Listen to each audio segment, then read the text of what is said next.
incroyable ça. Mais comment tu as fait pour revenir en France?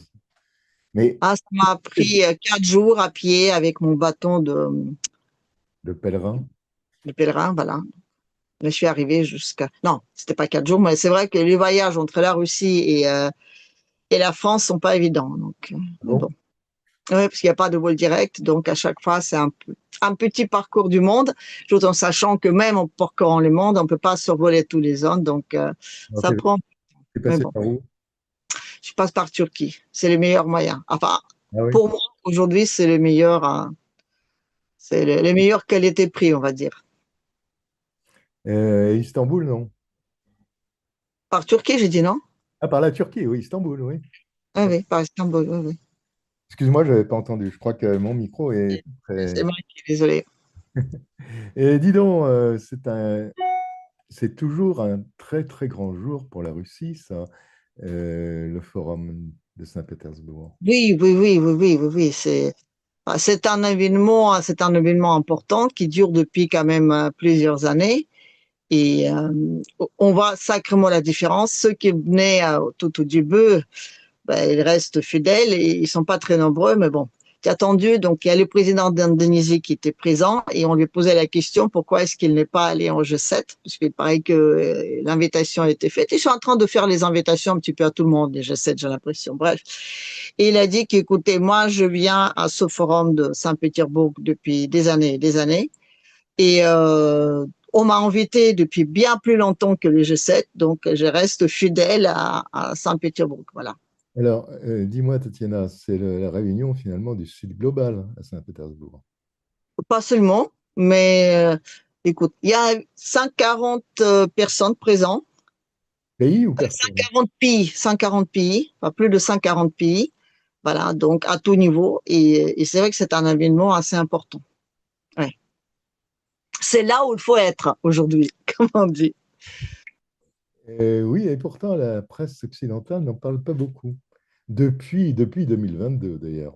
Avant, ils en parlaient un peu, mais enfin là, je vois pas C'est grand. dommage parce que c'est depuis 2022 que ça a pris de l'ampleur, mais bon, Oui. on a d'autres choses de quelles il faut parler. Mhm. Déjà en France, on a quand même suffisamment de sujets pour en discuter. Donc, mais bon, on en a dans la presse russe, donc n'abordons pas les sujets qui fâchent. Alors, voyons un peu le sujet. Monsieur Poutine. Русские с Ираном. Значит, во-первых, в этой связи мы всегда выполняем все наши обязательства. То же самое происходит на России. Alors, je suppose que c'est le forum de Saint-Pétersbourg. Voilà, et donc c'est un débat plénière. Et comme toujours, à la fin, il y a les journalistes qui posent des questions. Et donc, une question par rapport à l'Iran, est-ce que la Russie soutiendra l'Iran jusqu'au bout? Et M. Poutine dit que nous avons toujours euh, soutenu les personnes, enfin les pays avec lesquels nous avions des accords, et on a toujours tenu notre parole, ce qui est vrai. Donc, il dit que l'Iran, oui, par rapport en tout cas à ce qui était les accords qui étaient signés, la Russie elle ira jusqu'au bout dans la protection de l'Iran par rapport encore une fois les accords qui ont été signés. Et les accords qui étaient signés, donc c'est pour une aide logistique, c'est pour un soutien, mais il n'y aura pas de soldats russes sur le sol iranien. De toute Oui, façon, ils n'ont pas besoin. les Iraniens Ils ont ont refusé l'aide militaire, apparemment. C'est une aide logistique, en tout cas, oui. Euh, Donc, ils ont surtout vont livrer les protections antimissiles. mais alors, c'est toujours pour Monsieur Poutine une occasion, le forum de Saint-Pétersbourg, de pouvoir parler des conflits en cours. Car il ne faut pas oublier qu'il y a un an, il a mis, il a dit exactement ce qu'il fait maintenant sur l'Ukraine, c'est-à-dire il a posé les conditions d'une possible tractation avec l'Ukraine. Et Alors, il faut se dire aussi que pour l'Occident, c'est une occasion d'entendre ces revendications, si on peut les appeler comme ça.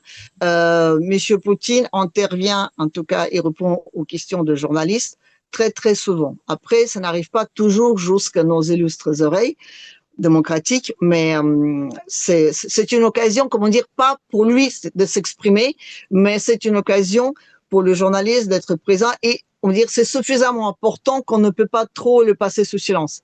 Non, Mais non, il y avait non, attention.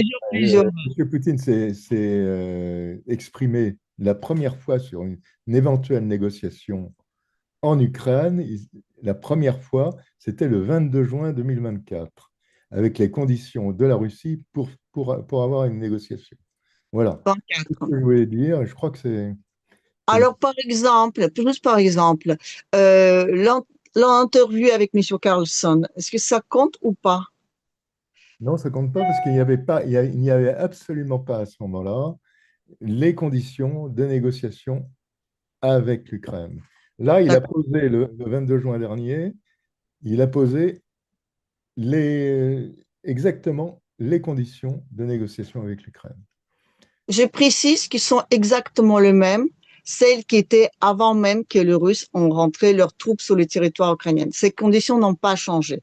Donc de dire que c'est les premières fois, non, c'est peut-être les premières fois où l'Occident va bien se donner la peine de les entendre. Ces conditions-là étaient posées à chaque occasion. À commencer déjà à son inauguration quand il était réélu, donc d'une façon démocratique pour les Russes et non démocratique pour l'Occident. Donc non, je veux dire, c'est les mêmes conditions depuis tout ce temps-là. Juste l'ampleur du territoire qui change. Les conditions n'ont pas changé. Donc non, non, non, je suis désolée. Non. Les conditions, c'est les 4 oblasts, etc., etc. Ça, ce sont des conditions qui ont été posées le 22 juin, c'est-à-dire Euh, là, il y a un an. non, mais je veux dire, Monsieur Poutine ne cesse de parler. Il n'y a pas longtemps encore, tu sais, il y avait quand il a parlé dans un sous-marin.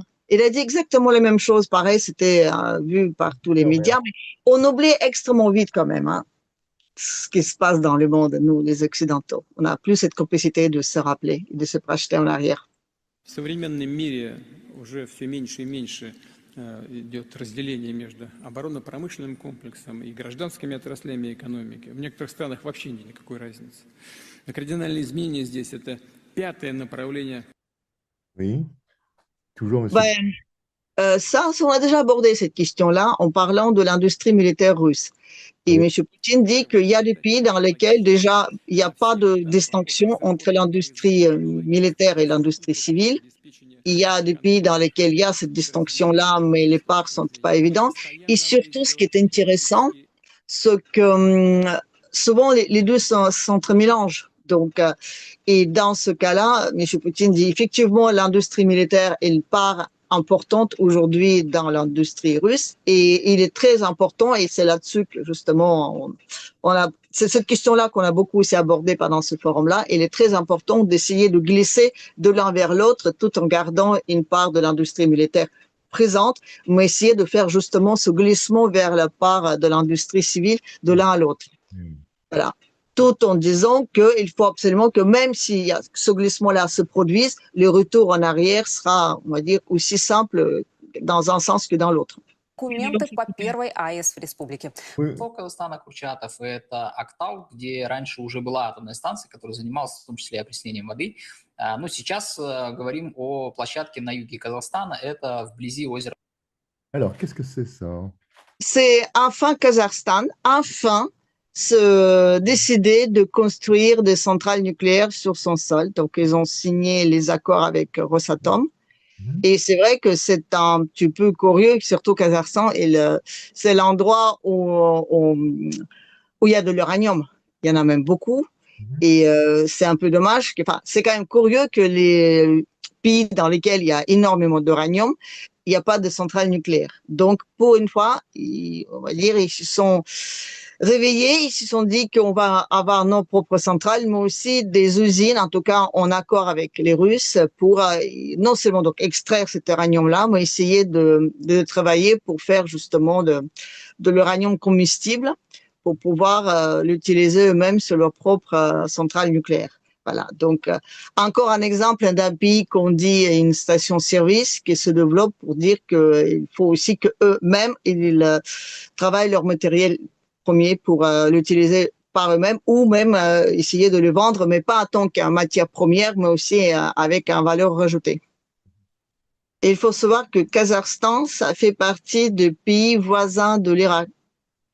Oui. Donc, toute cette zone-là, au nord de l'Iran, il est tout près de la Russie. C'est vrai que en parlant des actualités aujourd'hui, pour les Russes, c'est la guerre en Iran, elle pose énormément de problèmes, justement, sur toute cette zone-là qui peut être fortement perturbée. Donc, l'intérêt de la Russie dans la paix dans la région est quand même assez évident. Et alors, est-ce que Rosatom s'est impliqué en Iran? Oui, oui, bien sûr, appliqué. Enfin, c'est un terme un peu, on va dire, un peu bizarre. Ils sont pas appliqués, non. Ils ont des accords avec les Iraniens dans les constructions de plusieurs centrales nucléaires civiles. Oui, oui. Et donc, il y a d'ailleurs, M. Poutine a parlé, on lui a posé la question concernant justement de Rosatom présents sous le sol. Et il a obtenu, il me semble, l'assurance d'Israël que sur ces éléments-là, en tout cas, que les personnels qui se trouvent sous le sol iranien ne sera pas, on va dire, bombardés. Néanmoins, ils sont en train de quand même évacuer pas mal de personnel. Il en reste, mais bon, ils prennent un peu de vent. Mais oui, la Russie, elle Est-ce construit que, des également- sous le sol. est-ce que les Russes également évacuent leurs citoyens qui sont en Israël? Oui? Bah, écoute, c'est un peu compliqué parce qu'il y a énormément de citoyens qui ont double nationalité. Oui. Première chose, donc après c'est comment eux se positionnent, mais de toute façon les frontières d'Israël sont fermées, donc il n'y a plus personne qui peut sortir. Donc ils ont interdit les sorties de tous les personnels. Ah Donc oui? on peut plus quitter Israël. Voilà. C'est un peu comme l'Ukraine, on ne peut plus partir. Ils ont fermé toutes les frontières. Ah, je pensais que les Vous pouvez citoyens, rentrer, mais vous ne pouvez pas sortir. parce que je pensais que les citoyens français qui n'avaient pas une double On nationalité. pouvait le faire les premiers jours. Là, si vous avez une double nationalité, vous êtes considéré avant toute chose comme un citoyen d'Israël et les frontières sont fermées. Enfin, à ce que moi je sais. D'accord. Я не поехал на встречу семерки, большой семерки. Почему я поехал сюда, на Петербургский экономический форум? Дело в том, что не потому, что я не уважаю большую семерку, нет. Alors, toujours le forum? Voilà. Et donc, c'est ce qu'on a parlé. Je t'avais dit que le président d'Indonésie était donc l'invité d'honneur à ce forum. Et donc, c'est justement là, sur la tribune, il dit pourquoi est-ce que je suis pas allé en G7 alors que j'étais invité? Tout simplement parce que on m'a fait confiance et m'a invité en forum de Alors, Saint-Pétersbourg bien plus tôt que ça. dis-moi, les Chinois sont très présents, non? Oui, bien sûr, bien Mhm. sûr, bien sûr. Il n'y avait pas de président, ça va de soi. Mais je te dis Quelles encore une sont fois, les il y a délégations les 50 plus fortes? présents. Quelles sont les délégations les plus fortes? Je sais pas. Je veux pas te mentir, je ne sais pas. Je sais que il y a énormément de pays d'Afrique. Il y a beaucoup de pays de sud de la Russie, de l'ex, on va dire, République soviétique. Mais la délégation de l'Iran, moi, justement, je parlais de ma vidéo, je l'avais rencontrée dans les métros et j'étais très surprise d'ailleurs voir les femmes. Et j'avais donc c'était très, enfin c'était un peu ahurissant. J'étais assis, il y avait une femme devant moi qui avait un énorme appareil photo sur son décolleté, on va dire, et j'étais tellement surprise de voir un énorme appareil photo comme ça que du coup j'ai un peu trop fixé son décolleté, on va dire, que je me suis sentie gênée. Alors je remontais le regard pour m'excuser devant elle, donc en souriant, et elle m'a souri en réponse. Donc je me suis dit tiens c'est pas une Russe, et parce que les Russes on sourit pas, comment dire, sans qu'on a qu'un contact avant. Et elle m'a dit qu'elle était iranienne. Voilà. Donc, j'avais devant moi une femme maquillée, avec un décolleté, gros appareil photo posé dessus, des cheveux de feuille, enfin, accrochés, mais sans foulard, sans rien. Ah, sans rien. Puis, en pantalon, je précise. Voilà. Et elle était avec un groupe. Donc, on est sorti à la même station et donc, je regardais le groupe. Dans le groupe qui était à peu près, on va dire quoi, une quinzaine de personnes, il y avait que deux femmes qui portaient le voile. Les autres étaient habillées d'une façon totalement civile. Et c'est vrai que cette femme-là m'aura pas dit, enfin, j'aurais pas fixé son décolleté, on va dire comme ça. J'aurais pas su que c'était une Iranienne, voilà. Donc c'est vrai qu'on nous raconte des trucs absolument catastrophiques. Tu as bavardé un peu avec elle ou? Non, non, pas, non, non, parce que moi ils étaient en groupe, enfin, et D'accord, puis tu avais un truc à prendre, tu avais un autre métro à prendre. disons que c'est plutôt eux qui devaient partir parce que c'était un groupe donc, qui était là. Ils sont arrivés quelques jours avant le forum pour voir Moscou pour aller ensuite. Je sais parce qu'il avait une petite, en plus de son donc appareil photo, il avait une petite carte que j'ai pas tout de suite remarquée. Donc c'est comme ça que je suis que c'était un groupe. Voilà. Oui, d'accord. Alors, voyons un peu. Pourquoi les Iraniens ont le droit de sortir de leur maison, quoi. Bah oui, oui. Euh,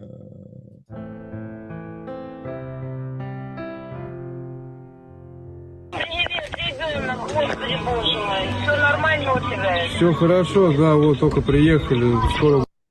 L'Ukraine?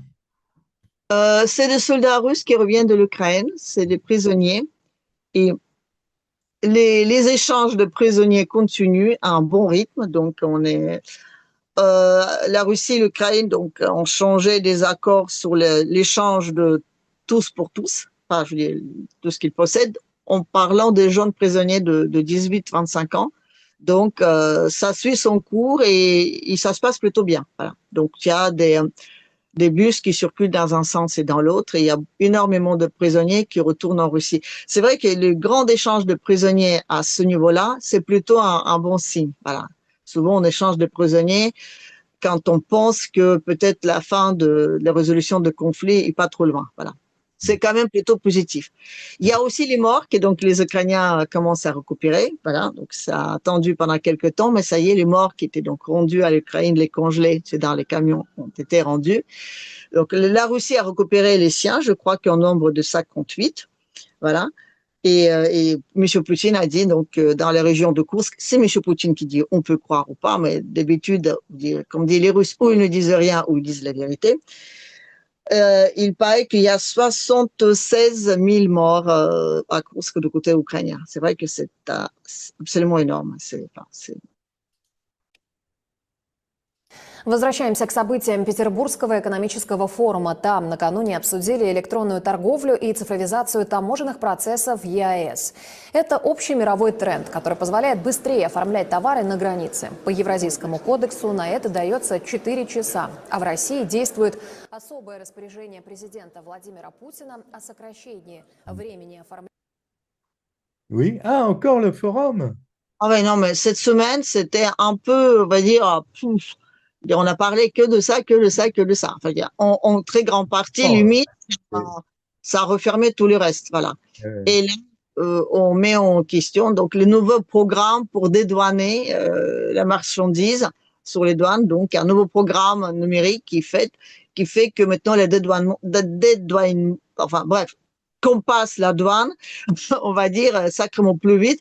En Occident, c'est une procédure qui peut prendre jusqu'à 4 heures. Là, donc, ils ont le barré ça peut-être avec les Chinois, mais en tout cas, on en parle comme de leur propre avancée. Donc, aujourd'hui, ça prend une dizaine de minutes. Voilà. Donc, le passage de douane avec les nouveaux méthodes qui étaient mis au point. Donc, très fièrement, ils l'ont mis en avant de dire, regardez comme on est fort. Voilà. On peut vendre des trucs plus rapidement qu'avant. Oui. Et acheter aussi. Absolument. Транспорта старт дал мэр Сергей Собянин по видеосвязи с Петербургского международного экономического форума. Наши речные трамвайчики стали очень популярными в Москве. Казалось бы, такой простой совсем проект, на самом деле потребовал высоких... Qu'est-ce que c'est, Tatiana? Alors, ça, c'est assez étonnant. C'est des bus qui circulent sur les rivières. Ils sont automatiques, donc il n'y a pas de pilote. Et à l'intérieur, tu vois, quand j'ai pris un bus comme ça à Moscou, tu rentres dedans, tu as l'impression d'être dans un vaisseau spatial. Je veux dire, on est dans le 27e siècle, quoi. C'est assez étonnant. Et donc, tu rentres dedans, tu as des tables, des sièges, tu peux poser ton téléphone et le charger donc à travers la coque. Par induction, je veux dire, c'est vraiment étonnant. C'est des grands baies vitrées et ça circule. Donc, il y a plusieurs. C'est un transport en commun qui est quand même plutôt cher, on va dire par rapport au métro, parce que le métro ça coûte pas grand-chose, mais c'est assez surprenant, quoi. Voilà, donc tu as des petits bus comme ça qui circulent, comme le métro classique. Il faut savoir qu'en Russie, entre les stations de métro, il y a énormément de les stations de métro se situent très l'une l'un de l'autre, hein. Donc, il y a plein de transports intermédiaires. Donc, il y a des trams, il y a des bus électriques. Et donc, maintenant, il y a plusieurs lignes de bus qui circulent sur les rivières. Et c'est vrai que je te dis, j'en ai pris un, je suis rentrée dedans, je me suis dit, là, je suis où là? C'est vraiment étonnant, quoi. Петербургского международного экономического форума, а у нас в гостях генеральный директор ПАО КамАЗ Сергей Анатольевич Кагогин. Сергей Анатольевич, здравствуйте. Alors, qui sont ces messieurs? Alors, donc, le petit jeune, donc, c'est un journaliste et le monsieur, on va dire, un peu moins jeune, c'est un directeur général de KAMAZ, donc une entreprise, notamment, qui fabrique énormément de poids lourds. Et donc, il était très fier parce qu'il est arrivé à Forum de Saint-Pétersbourg dans un poids lourd qui était donc dans une voiture, je ne sais pas si c'est un poids lourd, mais en tout cas, les poids lourds, je veux dire, c'est l'une des plus grandes parts de marché de KAMAZ. Il est arrivé dans un véhicule, on va dire, qui était donc totalement automatique. Aujourd'hui, entre Saint-Pétersbourg et Moscou, les camions qui circulent, ils circulent sans chauffeur. Voilà. Parce qu'il y a un énorme problème de main-d'œuvre en Russie. Donc, tout ce qui est numérique, tout ce qui est robotique est très en avant. On essaie au maximum. D'ailleurs, justement, comme je dis, les bus de rivière qui circulent sur la rivière Moskva, ils sont automatiques. Donc, il n'y a pas de personnel. Le personnel, donc, il est sur le quai, mais le bus, il circule tout seul. Et pareil, les voitures, il y a beaucoup de véhicules aujourd'hui qui circulent tout seuls, en tout cas des transports, parce qu'il y a effectivement un grand manque de main-d'œuvre. Et alors, Tatiana, ces véhicules entre Saint-Pétersbourg et Moscou, ils circulent sur une voie précise? Bah, sur les voies camions. Réservées à eux, non? Non, il y a d'autres camions. Enfin, je veux dire, tu n'as pas juste les camions qui circulent sans chauffeur, les autres aussi. Enfin, je crois. Après, ce qui est intéressant ici, ce que donc les messieurs sont en train de nous expliquer, c'est que là, c'est un véhicule à 100% russe. Voilà. Jusqu'alors, il y avait des véhicules donc, qui étaient sous-traités avec d'autres entreprises, je veux dire, aussi bien russes qu'étrangers. Là, c'est donc uniquement KAMAZ qui est donc sorti son premier véhicule 100% donc fait en Russie et qui se conduit donc tout seul. Voilà. Donc, elle était présent et présentait à Forum de Saint-Pétersbourg, Forum économique. C'est pas à Davos qu'il faut aller. Non. C'est à Saint-Pétersbourg maintenant. Une Lada. Voilà. Non, mais ça se conduit avec un chauffeur, mais c'est aussi une présentation d'un nouveau véhicule qui vient de sortir, pareil, 100% russe. Lada? Lada? Si, c'est russe. Oui, c'est vrai, oui, c'est juste. Si. Ah oui, c'était les petites voitures. Ah oui, je me rappelle. Oui. Bah, dis donc, ça a changé. Hein. Moi, je me rappelle. C'est ça qui est raison, à dire ça a changé. Tu vois, le problème, c'est que l'Occident, aujourd'hui, on voit toujours la Russie 30 ans en arrière, quoi. Moi, je le vois 30 ans en arrière, pas 30 ans, mais quelques années en arrière, parce que bon, j'ai connu la Russie comme ça. Donc voilà, c'est pas. Je pense pas qu'on puisse. Bon, je crois pas. Moi qui va. Enfin, il y a une période où je venais pas en Russie très souvent parce que c'est vrai que la Russie des années 90 m'a laissé un goût très amer. Donc, comment dire, c'était une période où j'ai pas mal évité d'y aller. Mais quand maintenant j'arrive, à chaque fois, je suis absolument surprise de dire mais à quel point ça change. Ça se construit absolument partout et d'autant plus c'est étonnant parce que les Russes disent que la construction est en train de freiner et que on peut s'entendre un léger refroidissement dans l'immobilier. Là tu dis non mais attendez les mecs, je veux dire ça se construit, tu peux pas regarder, tu fais un tour autour de toi, si tu n'as pas compté au moins 10 ce truc là, c'est les longs machins avec le gros nez là, je sais plus comment on appelle ça, à l'horizon autour de toi, c'est que t'es pas à Moscou quoi. C'est vraiment surprenant.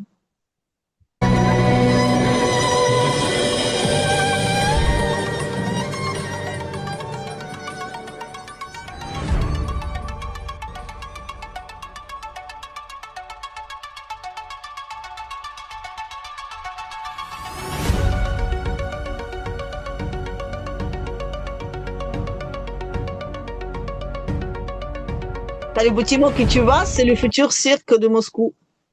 Ah bon? Cirque d'hiver, oui. C'est un bâtiment où il y aura donc le cirque. D'accord. C'est les prochaines constructions en Russie, à Moscou y compris. Donc, à un forum, tu pourrais visiter avec des lunettes de 3D. Donc, tu pourrais visiter instantanément toutes les villes que tu voulais. Donc, il y avait un endroit où tu pouvais rentrer, mettre tes lunettes et de voir des villes telles qu'elles seront dans les années à venir.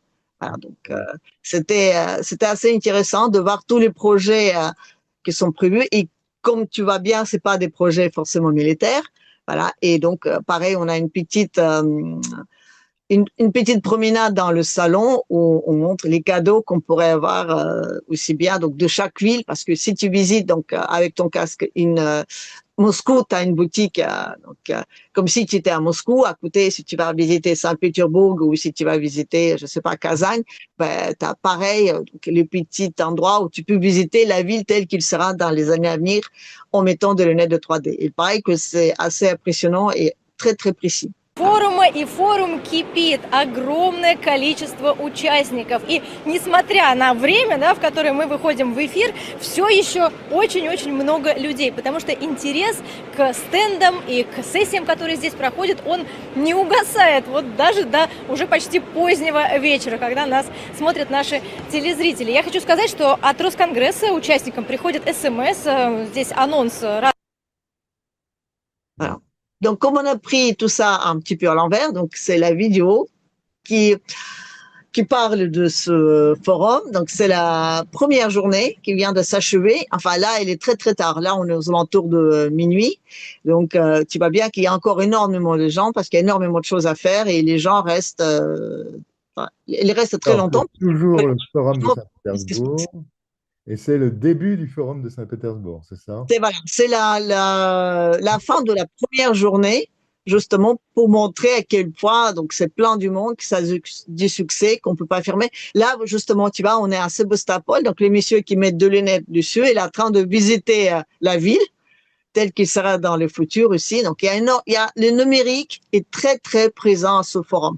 Que ce soit les robotiques pour justement remplacer le personnel manquant dans énormément de domaines, que ce soit donc, le numérique pour tout ce qui est la finance, tout ce qui est donc l'organisation, comme on l'a vu tout à l'heure, donc pour les douanes ou donc justement pour un échange commercial entre les pays, pour permettre et faciliter. C'est aussi tout ce qui est donc le numérique, comme les lunettes 3D ou autres. C'est vrai que la Russie, elle est la pointe aujourd'hui de cette technologie numérique. En tout cas, elle va dans ce sens. Tu savais d'ailleurs qu'il y a le père de Elon Musk qui est venu il y a quelques semaines à Moscou. Après le 9 mai, donc elle est restée plusieurs jours. Elle a laissé plusieurs commentaires et interviews en disant que vraiment elle était absolument, je dirais, éblouie et surpris à voir Moscou telle qu'elle était. Et il paraît qu'Elon Musk, donc pense à venir à Moscou et en tout cas de voir s'il y a des collaborations possibles dans le domaine aéronautique aussi, parce que les Russes, quand ils envoient ils envoient des choses dans le cosmos, ça va tout seul et ça tombe pas. Alors que les Américains, ils ont une tendance, pas toujours envoyer les choses intactes. Voilà. Donc Non, tu te trompes. C'est pas parce que Elon Musk essaye des fusées qui pètent qu'il n'envoie pas de. C'est le premier, c'est Musk, SpaceX, est la première compagnie au monde à envoyer autant de satellites. Autant de satellites. C'est apparemment vraiment le seul mec d'ailleurs et qui dépasse de très loin des pays. Parce que lui, il envoie des satellites aussi normaux pour commerciaux. C'est absolument incroyable. Donc, bon, on ne peut pas dire que... Mais la collaboration, j'en suis sûr, l'intéresse. Parce qu'il pourrait envoyer aussi des... Lui, il a des fusées, point final. Philippe, j'avais utilisé l'impératif, première chose. Non, pas l'impératif, comment on appelle ça? Ah mince. Enfin, bref, j'aurais dit il paraîtrait que. Voilà. Donc, c'est des bruits qui courent. Bien sûr, que le père de M. Musk était à Moscou, ça c'est sûr et certain. Que M. Musk, il pensait venir et de travailler avec. Après, voilà, je veux dire, on montre des vidéos en disant que c'est comme ça ou comme ça. Oui, je comprends. Non, mais...